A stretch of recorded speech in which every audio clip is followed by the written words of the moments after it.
Wide-angle lenses and telephoto lenses are an extremely crucial part of any landscape photographer's toolkit. They have very different use cases in very different scenarios, and how do you know which one to have in your bag? In this video, I'm going to be addressing all those questions, so let's jump right in and talk about it.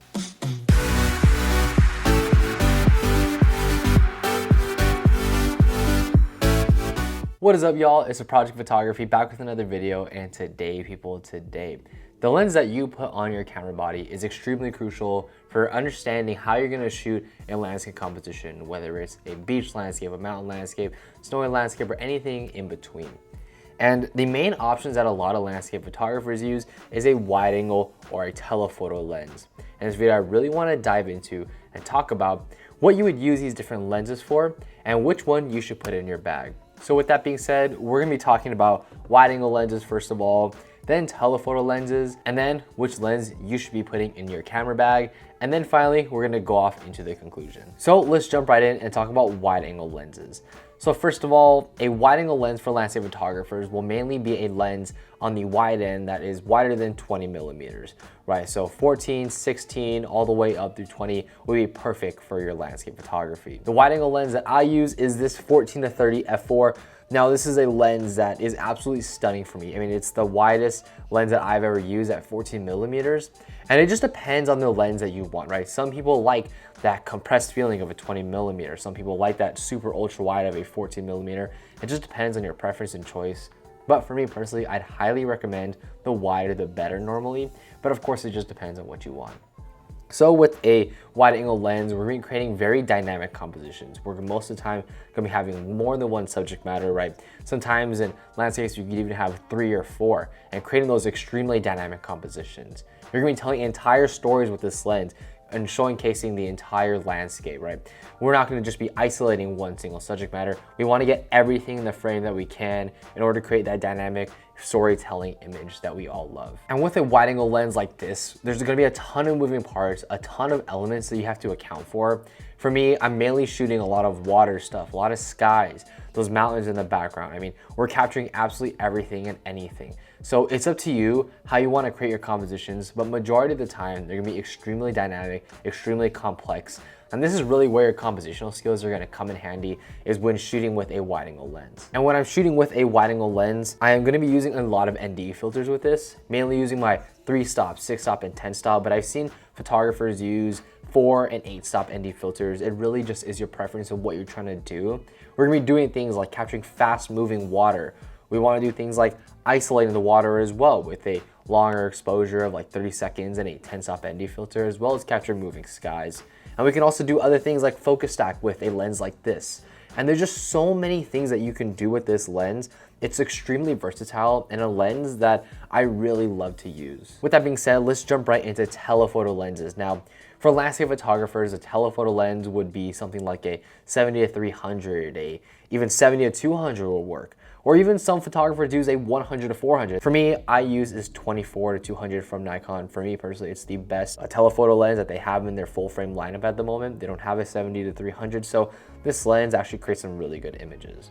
But when you're looking for a telephoto lens, it usually is something that's 70 millimeters and up. Usually that 70 to 300 is that perfect lens for that. So when you're shooting with a telephoto lens, their main goal and job is to really isolate certain elements in a landscape that you really want to highlight.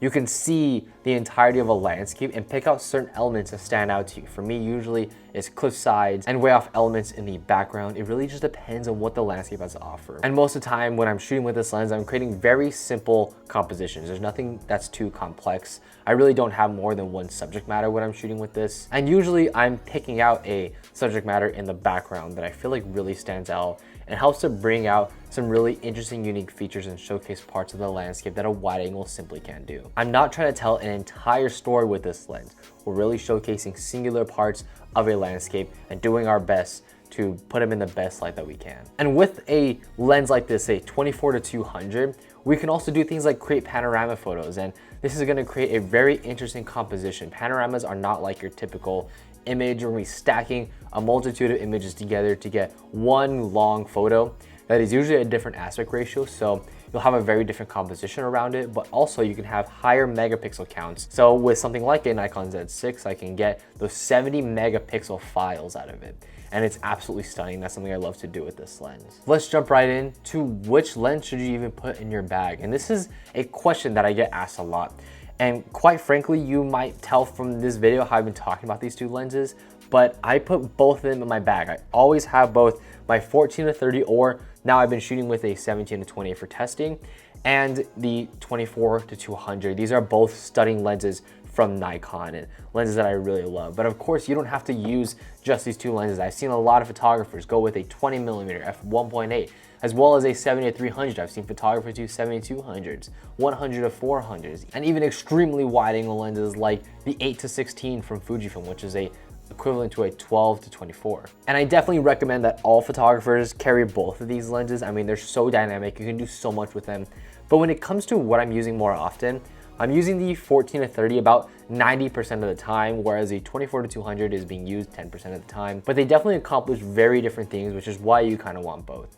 And something else I highly recommend is to use two camera bodies. So we're not gonna be switching out lenses. If you're in a place like a beach, right? You're not gonna be wanting to take off your lens and then putting it onto your body. It's just, it introduces a ton of dust, a ton of new elements that you really don't have to be worrying about.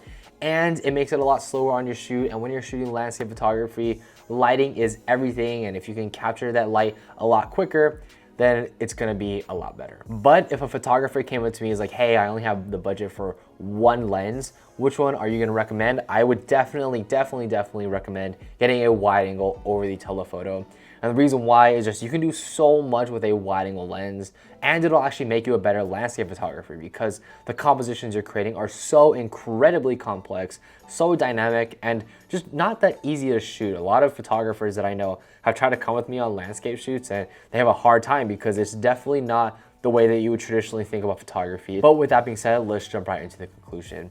Wide angle lenses and telephoto lenses both have their individual use cases in a landscape scene, right? We're using our wide angle to tell the entire story of the landscape. We're capturing everything and anything, creating very dynamic compositions. Whereas the telephoto side of things, we're isolating one certain subject matter that we really want to highlight in a landscape image. They both have their different use cases.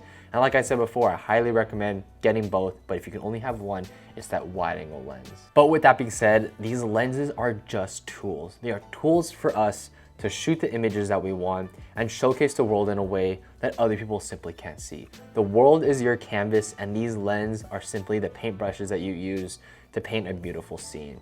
And that's the thing that I love about landscape photography and why I love to do it. Landscape photography isn't just about capturing this beautiful scene. I don't think people really look at landscapes in the way that we do. We appreciate landscapes for what they are. We see the beauty in them. That's why we're landscape photographers. And unfortunately, not everyone gets a chance to experience that beauty. And some people that do get to experience that beauty don't appreciate it to the fullest. And I think that's our job as landscape photographers. We create images that are absolutely stunning, absolutely gorgeous, to show off the beautiful earth that Mother Nature has created, that has been cultivated us over centuries. And it's beautiful, it's stunning, and it's why I love landscape photography. At the end of the day, these are simply paintbrushes that we use on our canvas of the world. So anyways, guys, that is pretty much it for the video. I really hope this helped you in picking out whether a telephoto or a wide angle is best for you. Anyways, guys, if you have any questions about these lenses or what they're used for, or just some recommendations in your various systems, please feel free to let me know down in the comment section down below. Anyways, guys, thank you so much for experiencing the world with me today, and I will catch you guys in the next one.